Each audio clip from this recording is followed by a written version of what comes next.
I'm Leo Miller. I'm 34 years old, and my own parents sued me for $350,000 for the crime of refusing to pay my older brother's mortgage. Before I tell you about the one question the judge asked that blew their entire case apart in front of everyone, do me a quick favor and let me know where you're watching from in the comments below. It's always amazing to see how far these stories travel. It all started on a Tuesday, a completely unremarkable gray sky Tuesday. I'd just gotten home from work, my mind still debugging a stubborn piece of code, and was sorting through the mail on my kitchen counter. Bills, junk mail, a coupon for a pizza place I never order from. And then I saw it. A thick 9x12 manila envelope. Felt heavy, official. My name and address were typed out. No return address, just a postmark from the city courthouse. My heart gave a little thump. Jury duty? A traffic ticket I'd forgotten about? I slid it open with my thumb, my stomach tightening for reasons I couldn't yet explain. Inside, a sheaf of papers was held together by a thick metal clip. The top page had a seal, and bold letters that screamed at me from across the room. Civil summons.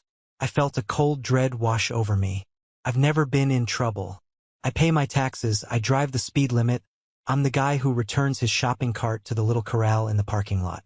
Who on earth would be suing me? I scanned the document, my eyes jumping around the dense legal text. Plaintiff, defendant. My eyes landed on my name next to defendant. Then I looked up to see who the plaintiff was. My blood ran cold. It wasn't a stranger. It wasn't a corporation or some disgruntled client. The names listed were George Miller and Helen Miller. My father and my mother. I had to read it 3 times to believe it. My hands started to shake, the papers trembling. It wasn't a mistake. There it was in black and white. Amount of claim, $350,000. Reason for lawsuit, reimbursement for financial and emotional support provided during upbringing. I sank onto a kitchen stool, the papers rattling against the granite countertop. Felt like a punch to the gut, like the air had been sucked out of the room. $350,000. For raising me. It was absurd. It was insane. It was them. It was so perfectly them. And as I sat there, under the hum of the refrigerator, staring at the legal declaration of war from my own parents, my mind didn't flash to a lawyer or a defense. It flashed to a moment, standing in the middle of a packed courtroom, the judge peering down at me over her spectacles, just before she delivered a verdict that would change everything. To understand how I ended up there, facing the very people who brought me into this world, we have to go back 6 months. Back to the day my brother, the golden child, lost everything. To understand my family, you have to understand the dynamic between me and my older brother, Ethan. It wasn't a rivalry, because a rivalry implies that both sides are actually competing. In our family, the winner was declared before the game even started. Ethan was the golden child, the firstborn, the one who could do no wrong. I was the other one, the responsible one, the quiet one. Ethan was the sun. I was the planet that quietly orbited him, useful for my gravitational pull but never the center of the solar system. He was charming, popular, and had a way of making everything look easy. He got the lead in the school play, he was the quarterback for a season, and every one of his achievements was framed and mounted on the living room wall. My report cards, with their straight A's, were glanced at, given a nod of approval, and then placed in a drawer. "That's nice, Leo," my mom would say, before turning back to a story about Ethan's latest social conquest. I learned early on that if I wanted something, I had to get it myself. I'll never forget when I was 12. I wanted a new bike more than anything.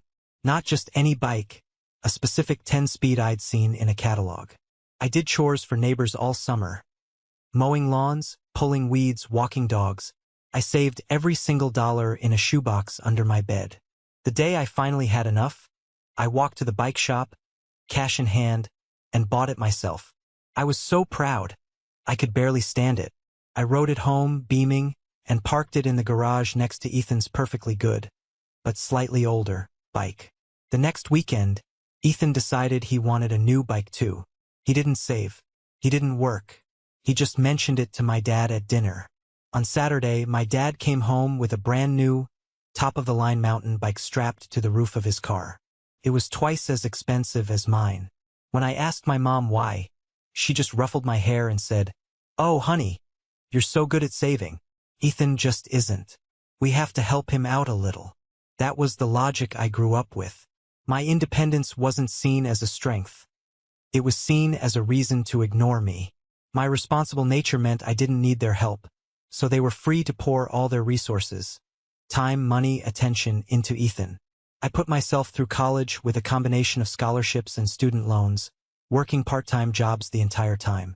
They paid for Ethan's state university tuition, of course. When my car broke down, I learned how to fix it from YouTube videos. When Ethan got a flat tire, he called Dad, who would drop everything to come and change it for him. I built a successful career as a software engineer. I was careful with my money, maxing out my 401k, building up a healthy savings account, and paying off my college loans years ahead of schedule. I didn't have debts. I had a plan. My parents saw my financial stability not as something to be proud of, but as a resource. A family resource that was just sitting there waiting to be tapped. And for years, that's how it was. A quiet, simmering imbalance. I loved my brother, I really did, but I existed in his shadow. I accepted it as the price of peace in the family. I didn't know that the price was about to go up. Way up. Because the sun, the center of our family's universe, was about to implode. Ethan's perfect life began to unravel on a rainy Wednesday in April. He had it all, or so it seemed. A beautiful wife, Sarah, 2 great kids, Liam and Noah, a management position at a respectable company, and a nice suburban house with a 2-car garage. He was living the dream my parents had always envisioned for him. The first crack appeared when his wife, Sarah, found the text messages. It wasn't a one-time mistake. It was a full-blown affair he'd been carrying on for months with a woman from his office. Sarah was devastated, but she wasn't weak. The discovery didn't just break her heart. It broke the spell Ethan had on everyone. Within a week, she had filed for divorce. The fallout was brutal and swift. Ethan, who had never faced a real consequence in his life, was completely unprepared. He thought he could charm his way out of it, but Sarah was done. The divorce was messy. In their state, infidelity could impact the division of assets, and Sarah's lawyer was sharp. Ethan lost a significant portion of their shared assets. The house had to be sold. He suddenly found himself living in a cramped 2-bedroom apartment, trying to navigate a shared custody agreement he barely understood. As if that wasn't enough, the stress of the divorce bled into his work. His performance tanked. He was unfocused, irritable, and missed crucial deadlines. 2 months after the divorce was finalized, he was laid off. The golden boy had fallen, and he'd fallen hard. I was the first person he called, sobbing on the phone. "I've lost everything, Leo. Everything. And despite everything, despite the years of being second best, my heart went out to him. He was my brother. I saw his pain, and I saw his 2 young sons, my nephews, who were caught in the middle of this mess. So I did what I always did. I stepped up. I went over to his apartment that night. It was a disaster. Pizza boxes were stacked on the counter. Toys were scattered everywhere. And Ethan was sitting on the couch in a wrinkled shirt, staring at nothing. He looked broken. "I don't know what to do," he whispered. "Sarah's lawyer was expensive. The rent here is insane. I have no job, no prospects. My unemployment isn't enough to cover child support and rent." I sat down next to him. "We'll figure it out," I told him. "You're not alone." I wish I could say my parents rushed in to save him, but their version of saving was different. They were great at providing emotional support for him. They'd call him multiple times a day, telling him how unfair it all was, how Sarah was being unreasonable, how his company had betrayed him. They were masters at validating his victimhood. But when it came to the practical, financial side of things, they were suddenly paralyzed. They had their own retirement to think about, they said. They were on a fixed income. So the burden, as it always did, fell silently onto my shoulders. I didn't wait to be asked. I knew he wouldn't ask, and my parents certainly wouldn't ask me directly. Not at first. That wasn't their style. Their style was to create a problem so large that I would feel obligated to solve it. But this time I decided to get ahead of it. I thought maybe if I help now without any fuss, they'll finally see me. They'll finally appreciate me. I was so naive. The first thing I did was handle the legal mess. Ethan's divorce attorney had a remaining balance on his retainer that needed to be paid off. Ethan was getting threatening letters. Without telling him, I called the law firm and settled the bill. $5,500. I just put it on my credit card and paid it off at the end of the month. It was a significant amount of money, but I figured it was a one-time cost to close a painful chapter. Next was his living situation. His apartment was in a decent school district for the kids, but the rent was steep. He was already a month behind. I knew an eviction would be the final nail in his coffin. So, I sat down and wrote a check to his landlord for 6 months' rent in advance. $7,200. I told Ethan it was a loan, but we both knew I would never ask for it back. I just wanted him to have some breathing room, a stable place for my nephews to come home to while he got back on his feet. My weekends changed, too. Before, they were my time to decompress, go hiking, or work on my own projects. Now, they belong to my nephews. Every Friday, I'd pick up Liam and Noah from school. We'd go to the park, build elaborate Lego castles, and watch superhero movies. I'd make sure they did their homework and got a couple of home-cooked meals before I dropped them back at Ethan's on Sunday night. It gave Ethan a solid block of time to search for jobs, go on interviews, or just pull himself together. I was running on fumes, juggling my demanding job and my new role as a part-time parent. But I didn't complain. I did it because it was the right thing to do. And a small, hopeful part of me thought, this is it. This is the time they'll finally see what I do for this family. Couldn't have been more wrong. My help was so seamless, so quiet, that it became invisible. To my parents, the crisis was simply averted. Ethan had a place to live. His legal troubles were gone. The kids were cared for. They didn't ask how. They just saw the result. In their minds, things were stable, which meant they could go back to their favorite pastime, worrying about my life.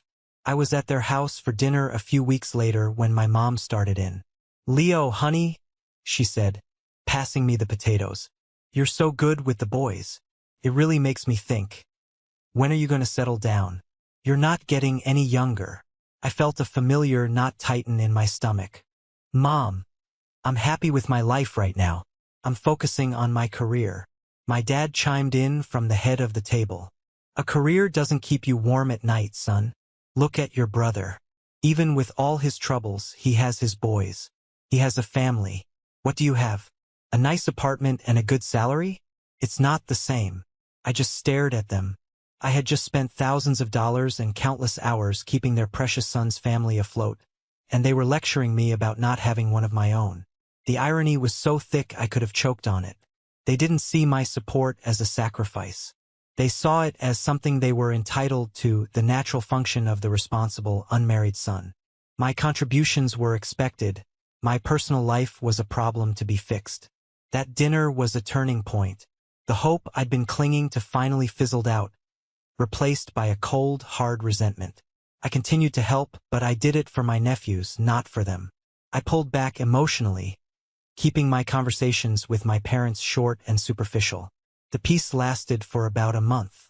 And then, one evening, my phone rang. It was my mom, her voice syrupy sweet, a tone that always set my teeth on edge. "Leo, honey," she chirped. "We have such good news. Wonderful news for the whole family. Can you come by for dinner tonight? We want to tell you all about it." I should have known. That tone of voice, the manufactured excitement. It was the sound of a trap being set. But like a fool, I said yes. The drive to my parents' house was filled with a sense of unease. My mom's voice on the phone had been too bright, too cheerful. It was the voice she used when she was trying to sell an idea she knew you wouldn't like. I told myself I was being paranoid, that maybe they'd won the lottery or something. But the knot in my stomach told me otherwise. When I pulled into the driveway, Ethan's car was already there. Of course, this was a family announcement, and in our family that meant it was about him. I walked in, and the scene in the living room was almost staged. My dad, George, sat in his usual armchair, looking serious and important.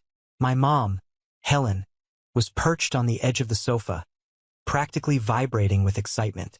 And next to her was Ethan, who had a look on his face I hadn't seen in months. A mixture of relief and smug entitlement. "Leo, you're here. Come, sit down," my mom exclaimed, patting the cushion next to Ethan. The air was thick with anticipation. It felt less like a family gathering and more like a corporate presentation about to begin. And sitting right in the middle of the coffee table, like a prop waiting for its cue, was a thick manila folder. The same kind of folder that would one day contain a lawsuit against me. I sat down cautiously, feeling like an outsider who had stumbled into a private meeting. "So, what's the good news?" I asked, trying to sound casual. My dad cleared his throat, leaning forward with his hands clasped. "Son, we've been very worried about Ethan and the boys. That apartment, it's no place to raise a family. They need stability, a backyard, a place to call home." I nodded slowly. "Okay." And my mom could barely contain herself. She reached over and tapped the manila folder. "Well, your father and I decided to do something about it. We found the most perfect little house for them. 3 bedrooms, a big yard for the boys to play in a great school district. It's perfect." Ethan finally spoke up, a wide grin spreading across his face. "It's incredible, Leo. You should see it. It even has a finished basement." I was confused. "That's great. But how? I thought you guys were on a fixed income, and Ethan's still looking for work." This was the moment. My dad picked up the folder and opened it on the coffee table, revealing a stack of official-looking documents. I could see words like mortgage agreement and promissory note. "We took care of the down payment," my dad said proudly, as if he just solved world peace. "Used a good chunk of our retirement savings. We see it as an investment in our grandchildren's future." I looked at the papers, then back at their expectant faces. Something still wasn't adding up. A down payment was one thing, but a mortgage was a 30-year commitment. There was no way Ethan could afford the monthly payments. There was no way my parents could. "I don't understand," I said, my voice quiet. "Who's going to pay the mortgage?" My mom smiled, a brilliant, terrifying smile, and placed her hand on my arm. Her touch felt like ice. "Well, that's the other part of the good news, honey," she said, her voice dropping to a conspiratorial whisper. "We all know how well you're doing. You've been so responsible, you've saved so much money. We figured, it's time you helped the family in a bigger way." She slid a single document out from the stack and pushed it across the table toward me. It was a bank transfer authorization form. The monthly payment amount was circled in red ink. My name was already typed in the payer section. My heart didn't just sink, plummeted. This wasn't good news. This wasn't a family meeting. It was an ambush. I stared at the paper on the coffee table, the numbers swimming in front of my eyes. The monthly payment was nearly $2,000. A 30-year mortgage. They weren't asking me to help out for a few months. They were shackling me to a financial obligation for the next 3 decades. For a house that wasn't mine. For a brother who had made his own bad choices. The silence in the room was deafening. They were all watching me, their faces radiating a serene, unshakable certainty that I would, of course, agree. To them, this was a perfectly logical solution. I had the money. Ethan had the need. The equation was simple. I finally found my voice, but it came out as a choked whisper. "You're joking, right? This has to be a joke." My dad's face hardened. The jovial patriarch disappeared, replaced by the stern disciplinarian I knew all too well. "There's nothing funny about this, Leo. This is about family. This is about responsibility." "Responsibility?"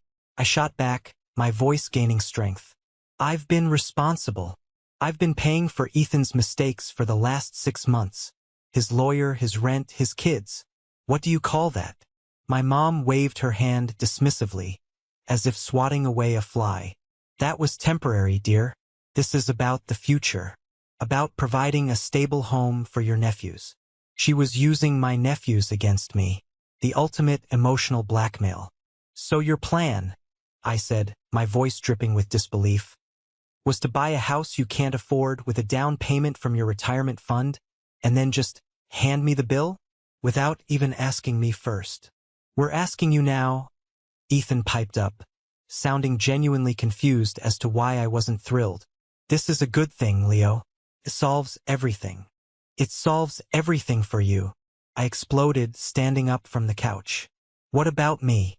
What about my future? My plans to buy my own house one day? My own college fund if I ever have kids? Did any of you think about that for 1 second? This is when my mom's eyes welled up with tears. It was a classic move, perfected over 30 years of emotional manipulation. How can you be so selfish? She whimpered. We raised you.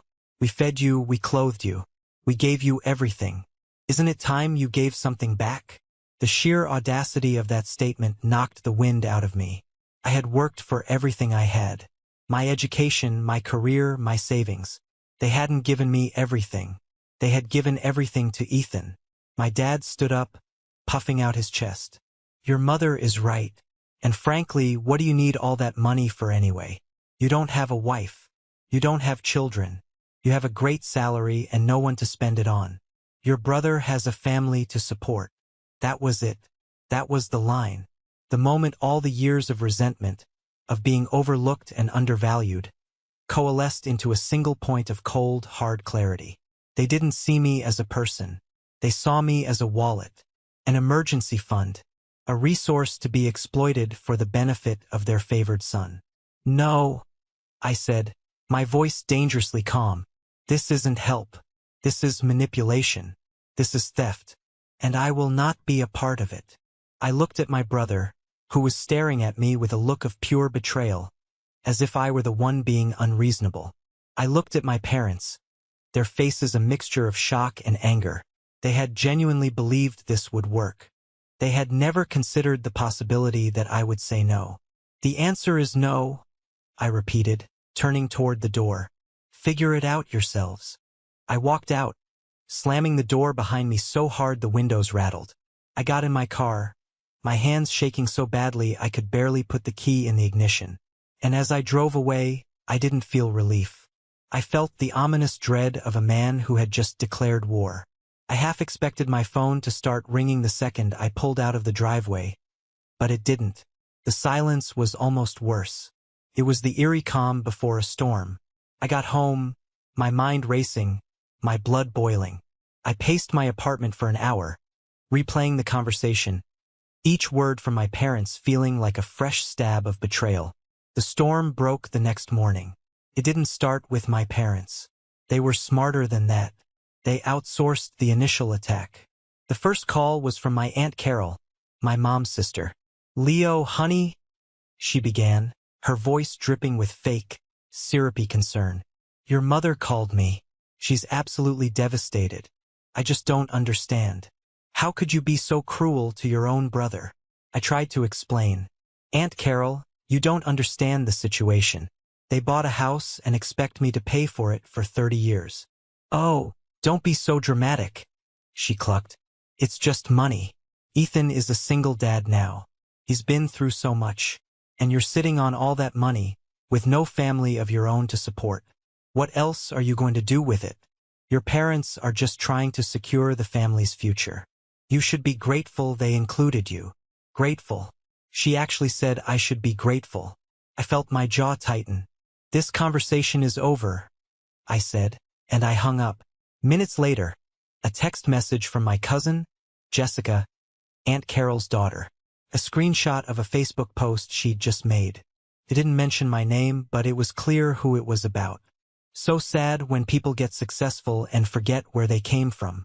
Some people would do anything for family, and others wouldn't lift a finger to help their own brother in his time of need. Hashtag family over everything, hashtag disappointed. I felt a surge of white-hot anger. They were making me the villain in a story they had written. It was a coordinated campaign. My parents had activated the family telephone tree, and their version of the story, that their poor, struggling son Ethan was being abandoned by his rich, selfish brother Leo, was spreading like wildfire. My phone buzzed again. An email from my Uncle Don. A long, rambling lecture about filial duty and the sacrifices parents make, and how it was my moral obligation to honor thy father and mother. It was a full-scale assault, coming from all sides. They were trying to shame me, guilt me, and pressure me into submission. Every buzz of my phone made me flinch. Each message was a new wave of condemnation from people who had only heard one side of the story, the side that painted me as a monster. But something inside me had snapped that night at my parents' house. The part of me that craved their approval, that would do anything for a scrap of validation, had died. The more they pushed, the harder my resolve became. This wasn't about money anymore. It was about control. It was about them believing they had the right to dictate my life, my finances, my future. I sat on my couch, my phone lighting up with notifications, and I made a decision. I went into my contacts list. Aunt Carol, block. Cousin Jessica, block. Uncle Don, block. I went through and systematically blocked every number of every extended family member who had ever sided with my parents, who had ever made me feel small or less than. Then I got to my parents and Ethan. I hesitated for a moment. This felt so final. But what other choice did I have? They had shown me exactly who they were. I took a deep breath and blocked them too. As the silence finally descended on my apartment, I felt a strange sense of peace. The war wasn't over, I knew that. But I had survived the first wave. I had drawn a line in the sand. I would not let them ruin my life. At the time, I thought that was the worst they could do. I thought a public shaming campaign was their ultimate weapon. I had no idea how wrong I was. Their desperation was about to lead them to do something I never, in my wildest nightmares, could have imagined. The 2 months that followed were strangely quiet. The silence from my family was a relief at first, like the blessed quiet after a loud, incessant noise is finally shut off. I focused on work, reconnected with friends I'd neglected, and started to feel like myself again. I even started going on dates. I was building a life that was truly my own, free from the weight of my family's expectations. I heard through the grapevine, from my friend Daniel, who was still friends with one of my cousins on social media, that my parents had managed to get a mortgage for Ethan's house anyway. They must have co-signed on the loan, putting their own financial futures at extreme risk. Part of me felt a pang of worry for them, but a much larger part of me thought, you made your bed, now lie in it. It was their choice, their consequence. I truly believed the worst was over. I thought they had finally accepted my no and moved on, however grudgingly. Then came that Tuesday afternoon. The manila envelope. The civil summons. The realization that they hadn't moved on at all. They had escalated. They had taken our family drama and turned it into a public legal battle. Staring at the lawsuit in my kitchen, I felt a new kind of anger. A cold, sharp fury that burned through the shock. This wasn't just a misguided attempt to get money. This was a public declaration of war. They were trying to humiliate me, to legally force me into the role they had chosen for me. The family ATM. The claim of reimbursement for upbringing was so ludicrous, so insulting, it was clearly designed to cause maximum emotional damage. They were even trying to bill me for emotional support during adolescence. My first call was to Daniel. "You are not going to believe this," I said, my voice shaking with rage. I read the document to him. He was silent for a long moment, and then he just said, "Leo, you need a lawyer. Now." He was right. This was beyond my ability to handle. The next morning, I took a personal day off work and made an appointment with a family law attorney named Evelyn Reed.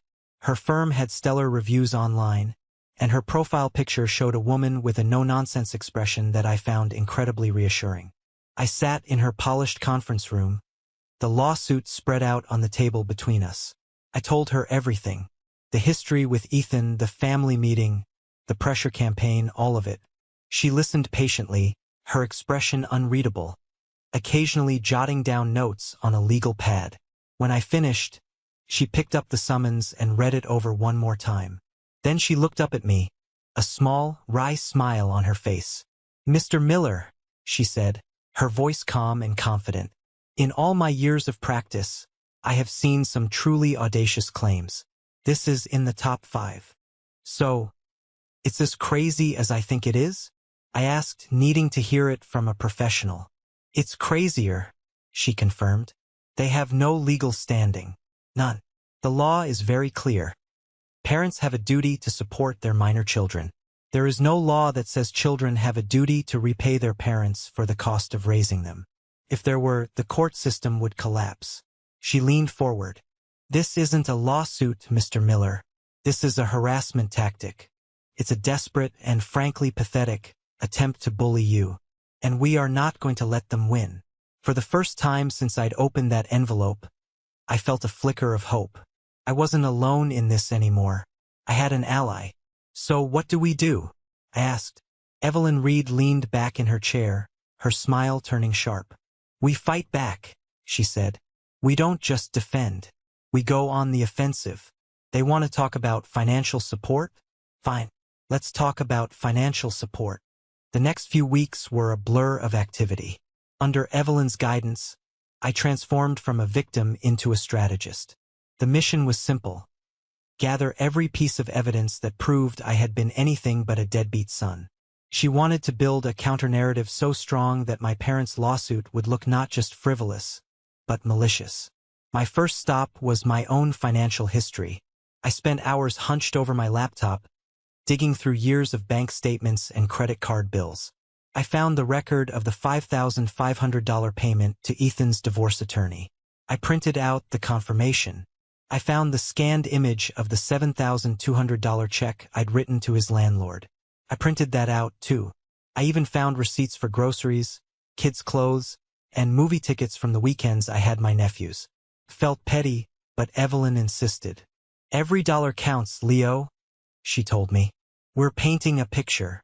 Next, I went through my text messages and emails. The pressure campaign from my extended family turned out to be a goldmine. Aunt Carol's guilt-tripping texts, Cousin Jessica's condescending messages, Uncle Don's sanctimonious email. Evelyn was ecstatic. This is perfect, she said, looking at the printouts. It shows a clear, coordinated effort to harass and intimidate you. It establishes their motive. The hardest part was deciding whether to involve my grandparents. My father's parents, Arthur and Eleanor, were the only members of the family who had remained neutral, which in my family was as good as being on my side. They were old school, people of principle, and I knew they would be horrified by what my parents were doing. But I hated the idea of putting them in the middle of this. I finally called them, my stomach in knots. I laid out the whole story, my voice cracking as I got to the part about the lawsuit. There was a heavy silence on the other end of the line. Finally, my grandfather spoke, his voice gravelly with anger. That boy's father has lost his mind, he said, referring to my dad. To sue his own flesh and blood, it's a disgrace. My grandmother got on the line. Leo, darling, we are so sorry you are going through this. This is not how we raised your father. You have always been a good, responsible young man. Of course, we will support you. She paused. We'll be at the hearing. We want your father to see us sitting on your side of the courtroom. I hung up the phone, tears welling in my eyes. It was a small thing, perhaps, but their validation felt like a shield. It was a reminder that the word family wasn't completely broken for me. I wasn't fighting this battle entirely alone. Armed with a binder full of evidence and the support of the only family members who mattered, I felt ready. The fear and shock had been replaced by a steely resolve. My parents had started this war, but I was going to be the one to finish it. They wanted to have their day in court? Fine. I would give it to them. The day of the court hearing was gray and overcast, matching my mood perfectly. I walked into the courthouse, my lawyer Evelyn by my side, a heavy binder of evidence tucked under my arm. The place smelled of old paper and stale coffee. It felt surreal, like I was walking onto the set of a TV show. We found our assigned courtroom. It was smaller than I'd imagined, all dark wood paneling and worn-out benches. My parents and Ethan were already there, sitting with their lawyer at the plaintiff's table. They looked stiff and uncomfortable in their Sunday best. My mother refused to look at me, staring straight ahead with a pained expression, as if she were the one being wronged. My father glared at me, his jaw set in a stubborn line. Ethan just looked like a lost puppy, completely out of his depth. Then I saw them. In the first row of the public gallery, sitting straight and tall, were my grandparents, Arthur and Eleanor. My grandmother gave me a small, encouraging smile. My grandfather just nodded, his eyes fixed on his son with a look of profound disappointment. My parents saw them, too. A flicker of shock crossed my mother's face before she quickly composed herself. Evelyn and I took our seats at the defendant's table. She gave my hand a reassuring squeeze under the table. "Deep breaths, Leo," she whispered. "Let me do the talking. The truth is on our side." The bailiff called the court to order, and a stern-looking woman in her late 50s, Judge Thompson, entered and took her seat at the bench. She had sharp eyes that seemed to miss nothing. My parents' lawyer went first. He was a slick, overly confident man who probably offered a discount for ridiculous cases. He launched into a rambling speech about the sanctity of family and the sacrifices his clients had made to give their son, Leo, a good life. He painted a picture of two loving parents who had poured their life savings into their children, only to be abandoned by their successful, ungrateful son in their time of need. He framed their need as helping their other son, Ethan, provide a stable home for their grandchildren. It was a masterful performance in emotional manipulation, and I could feel the judge's patience wearing thin. When he finished, Judge Thompson looked down at him over her glasses. "Counselor," she said, her voice dry as dust, "while your soliloquy on family values is touching, could you please point me to the specific legal statute that entitles parents to a $350,000 reimbursement for raising their own child?" The lawyer sputtered, flipping through his notes. "Well, Your Honor, it's not about a specific statute. It's about a principle of familial duty, of fairness." The judge was not impressed. She turned her attention to my parents. "Mr. and Mrs. Miller, let me ask you a few questions." My parents sat up straighter. "Did you pay for your son Leo's college education?" she asked my father. "No, Your Honor," he mumbled. "He got scholarships." "I see. So he has been financially independent since he was 18. "Yes, Your Honor." "And you are not in financial distress yourselves? You are not suing him for your own support?" "No," my mother chimed in. "We just want a portion of what we invested in him back, to help our other son, Ethan, to help him pay the mortgage on his new house." The judge stared at them for a long, uncomfortable moment. The entire courtroom was silent. She seemed to be processing the sheer audacity of what they were admitting. Then, Evelyn stood up. "Your Honor, if I may?" "Proceed, Ms. Reed." Evelyn walked calmly to the table and picked up our binder. "Your Honor, not only is this claim without legal merit, but it is a gross misrepresentation of the facts. The truth is, my client, Mr. Miller, has provided significant and repeated financial support to his brother and his family, out of the goodness of his own heart." She then presented the evidence. The bank statement showing the payment to Ethan's lawyer, the copy of the check for 6 months' rent, the receipts for groceries and children's essentials. With each piece of paper she submitted, I could see my parents shrinking in their seats. Their narrative of the ungrateful, selfish son was being systematically dismantled in front of a judge. But the final, devastating blow was yet to come, and it would come from the judge herself. After Evelyn presented her evidence, the courtroom was thick with a tense silence. The slick lawyer for my parents had nothing to say. There was no refuting bank statements and canceled checks. Judge Thompson looked at the evidence, then back at my family. Her gaze was sharp, analytical, and utterly devoid of sympathy. She took a long, deliberate sip of water. Then, she turned her attention to the one person who had been silent the whole time. "My brother, Mr. Ethan Miller," she said, her voice cutting through the silence. "Please stand." Ethan, startled, clumsily rose to his feet. He looked pale and nervous, a stark contrast to the confident golden boy I had grown up with. The judge peered at him over her glasses. "Mr. Miller, I have just reviewed evidence showing that your brother has paid for your divorce attorney, your rent, and various other expenses for your children. Your parents are here today, suing him for an additional $350,000, which they have stated is to pay the mortgage on a home they purchased for you. I have just one question for you, and I want you to think very carefully before you answer." She paused, letting the weight of her words settle in the room. "Do you, honestly and truly, believe that your younger brother should be held legally and financially responsible for your home loan?" This was it. The entire case, all the years of family dysfunction, boiled down to this one moment. Ethan had a choice. He could have shown a shred of humility. He could have admitted this had gone too far. He could have been a decent human being. He wasn't. He puffed out his chest, a flicker of the old entitlement returning to his eyes. "Well, Your Honor," he began, his voice whiny. "He can afford it. He makes a great salary and he doesn't have a family or kids. I do. It's not fair that he has so much and I'm struggling." The judge's face remained perfectly still, but a storm was gathering in her eyes. The entire courtroom seemed to hold its breath. She looked at Ethan, then at me, then back at Ethan. "I'm not married either, Mr. Miller," she said, her voice dangerously quiet. "And I have no children. Should I be responsible for paying my clerk's rent?" Ethan's jaw dropped. He had no answer.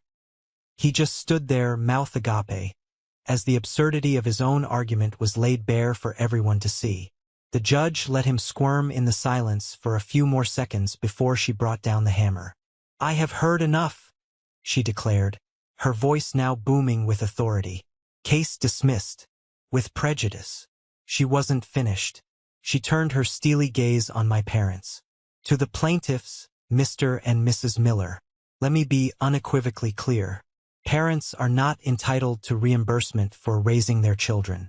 That is a fundamental tenet of our society. The fact that you would bring this claim to my court is an abuse of the legal system." She gestured to the evidence binder. "Furthermore, the evidence shows that your son, the defendant, has already provided you with more familial support than most parents could ever hope for. Your claim isn't just baseless. It's offensive." She stood up, her black robes making her seem 10 feet tall. "Frankly, I find your behavior to be brazen, manipulative, and profoundly disappointing. You are dismissed." With a final, sharp rap of her gavel, it was over. A wave of relief so powerful it almost buckled my knees washed over me. I had won. The truth had won. I looked over at my family. My mother was openly weeping, but they weren't tears of remorse. They were tears of humiliation. My father looked like he'd been slapped. Ethan just stared at the floor, utterly defeated. They had gambled everything on my sense of obligation, and they had lost spectacularly, publicly. This is the moment that changed everything, the moment I finally got control of my own life back. Thank you for sticking with me to this point. You're awesome. If you could, please help me out by liking this video and commenting the number 1 down below, just so I know you've been on this journey with me. It not only helps more people find this story, but it also lets me know that my experiences mean something to someone out there. Your support is the biggest motivation for me to keep sharing the rest of this journey. The sound of the gavel still echoed in my ears as the courtroom began to empty. My mother, still crying, started to walk towards me, her hand outstretched. "Leo," she began. Before she could take another step, my lawyer Evelyn was standing between us. "I think you've said quite enough for one day, Mrs. Miller," she said coolly. I didn't even look at them. I just turned and walked towards the back of the courtroom where my grandparents were waiting. My grandmother wrapped me in a fierce hug, her small frame trembling slightly. "Oh, Leo," she whispered, "I am so proud of you for standing up for yourself." My grandfather put a heavy hand on my shoulder. "You did the right thing, son," he said, looking past me to where my father was helping my mother out of the room. He didn't need to say anything else. I saw the shame and sadness in his eyes. Daniel was waiting for us in the hallway. He clapped me on the back. "Man," he said with a low whistle, "that was better than any TV show." The look on Ethan's face when the judge said that, priceless. We all went to a quiet diner nearby. The 4 of us, me, my grandparents, and Daniel. As we sat in a worn vinyl booth, eating burgers and drinking coffee, it struck me. This felt more like family than any holiday dinner or forced gathering I'd ever had with my parents. There was no agenda, no manipulation, just genuine care and support. My grandfather shook his head as he salted his fries. I don't know what happened to your father, he said, his voice heavy. We didn't raise him to be like this, to value money and appearances over his own son. It's the dynamic with Ethan, I said, finally able to put words to it. He's always needed to be the hero for Ethan, and when he couldn't be the hero financially, he tried to force me into that role. It's not your job to be anyone's hero, Leo, my grandmother said firmly, reaching across the table to pat my hand. It's your job to live your own life. We're just sorry it took something this drastic for you to finally be free to do it. We talked for hours, not just about the lawsuit but about everything. My work, my plans for the future, Daniel's new puppy. It was normal. It was peaceful. For the first time in my life, I felt like I could just be Leo, not Ethan's responsible younger brother. As I drove home that evening, I felt a profound sense of lightness. The weight that I had been carrying on my shoulders for my entire life, the weight of their expectations, their approval, their conditional love was gone. The legal victory was satisfying, of course. But the emotional victory, the feeling of being seen and supported by the people who truly mattered, was what meant the most.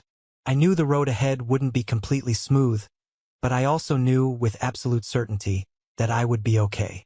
I had hoped, perhaps foolishly, that the public humiliation of the courtroom would be a wake-up call for my parents. I thought maybe, just maybe, they would reflect on their actions, see the damage they had caused, and perhaps even feel a shred of remorse. That hope lasted exactly 1 week. I got a call from my grandmother. Her voice was strained, laced with a weary resignation that broke my heart. Leo, she said, I thought you should hear this from me before you hear it from somewhere else. What is it, Grandma?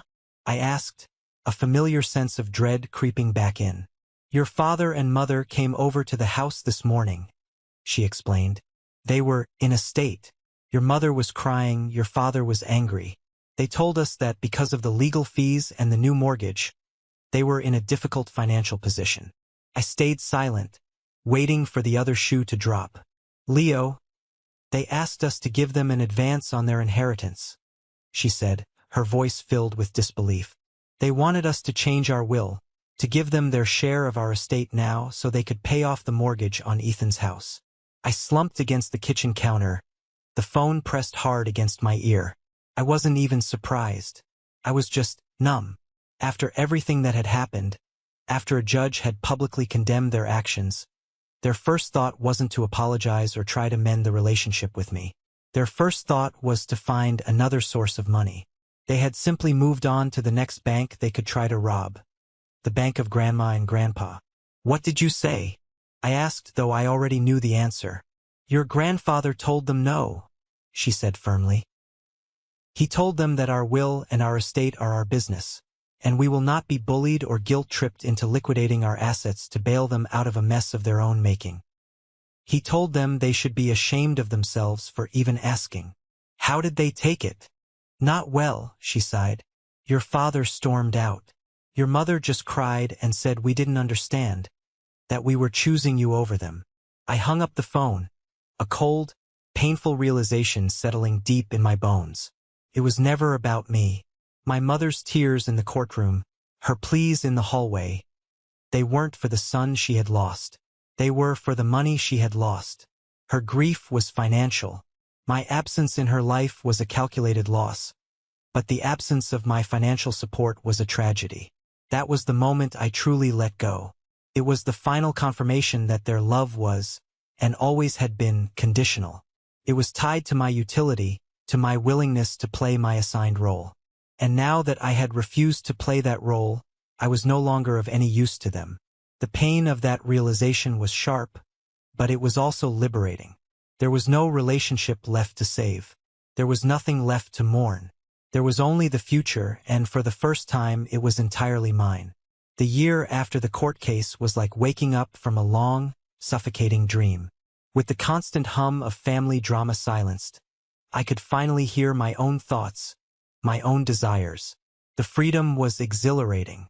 The first thing I did was something I had put off for years because I was always saving for a rainy day, which I now realized was code for saving for the next family crisis. I bought my own place. It wasn't a big suburban house like the one they'd bought for Ethan. It was a modern, two-bedroom condo in a vibrant part of the city, with a balcony that overlooked a park. The day I got the keys was one of the happiest days of my life. I spent the first weekend just sitting on the floor of the empty living room, drinking a beer, and soaking in the silence. It was mine, every square inch of it. I hadn't inherited it, no one had given it to me, and no one could ever try to take it away. I threw myself into making it a home. I painted the kitchen a cheerful, sunny yellow, a color my mother always hated.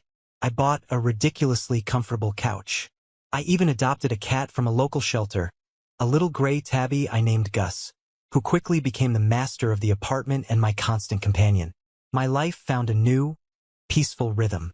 My work at the tech company was going well. Without the constant stress at home, I was more focused, more creative. My boss noticed, and I ended up getting a significant promotion that came with a nice raise.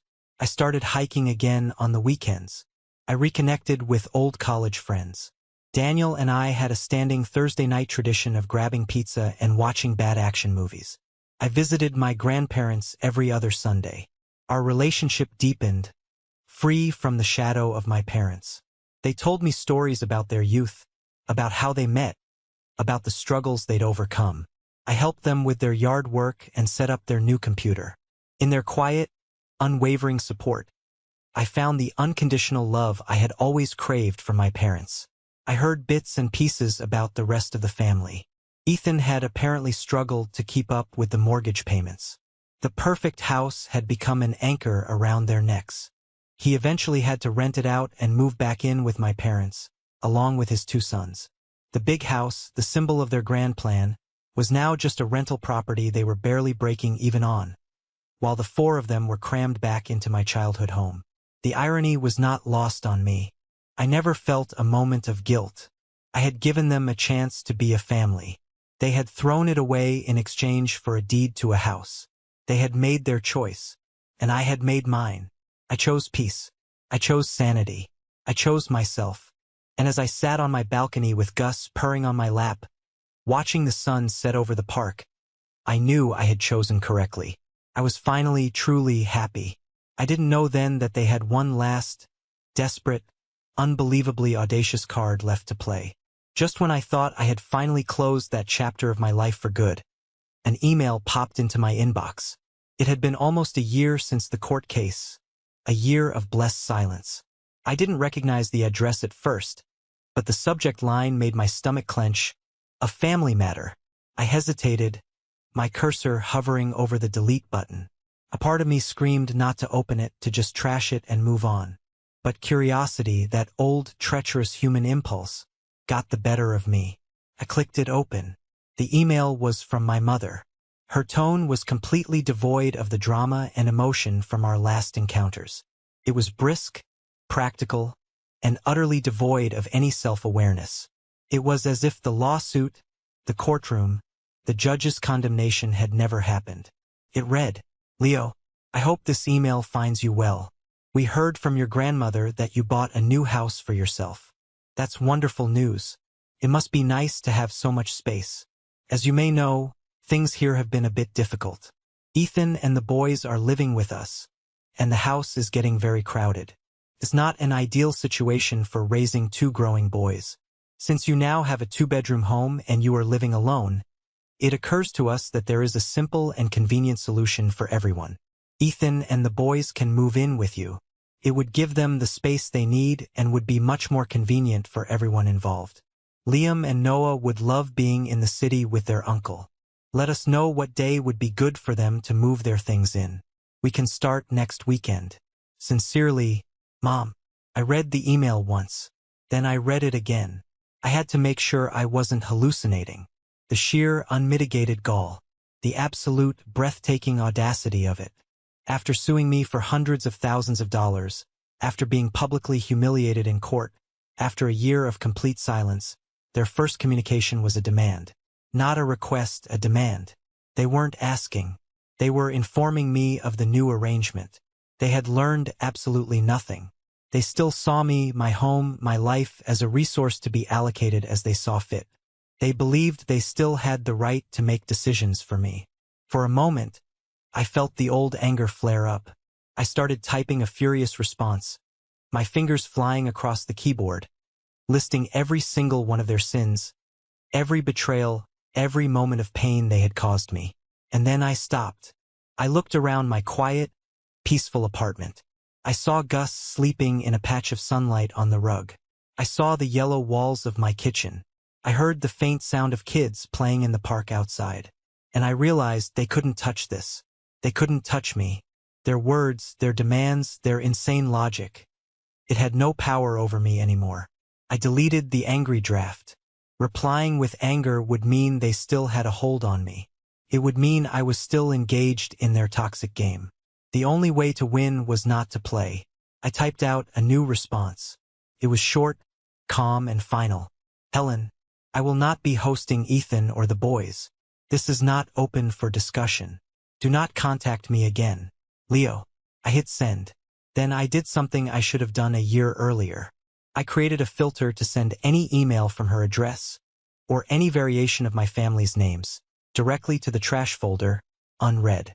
I leaned back in my chair and took a long, deep breath. A genuine smile spread across my face. It was over. For real this time. I had sent my final message. I had built my final wall. And on the other side of it was peace. It's been a few years now since that last email. True to my word, I've had no contact with my parents or my brother. I don't know if they tried to reach out again. If they did, their messages were sent into the digital void of my trash folder. The silence has been profound, and in it, I have found a level of contentment I never thought possible. Sometimes, when I'm sitting on my balcony in the evening, watching the city lights start to twinkle, I think about them. I don't feel anger anymore, or even sadness. I just feel a sense of distance, like I'm watching a movie about someone else's life.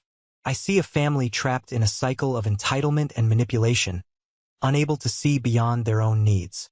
I see my brother, forever a child in their eyes, never forced to truly stand on his own 2 feet.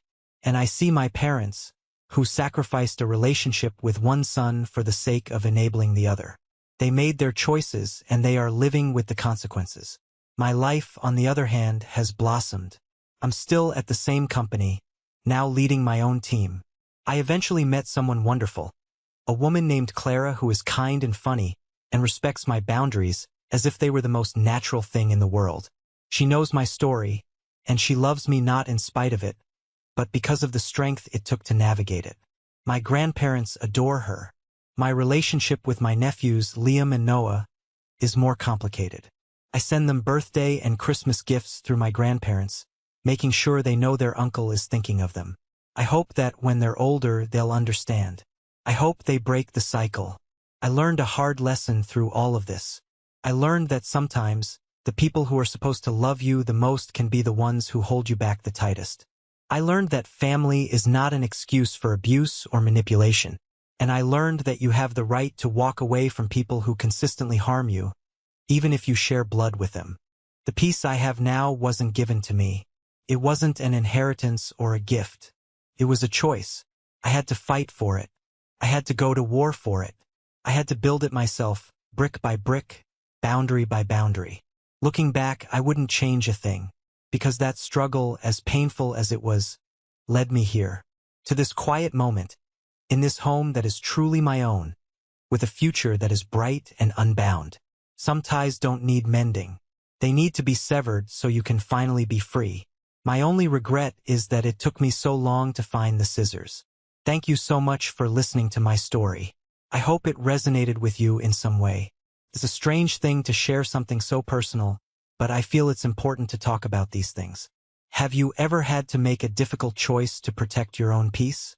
I'd be genuinely interested to hear about it. Please, share your story in the comments below, and don't forget to like and subscribe so you don't miss what I share next. Take care.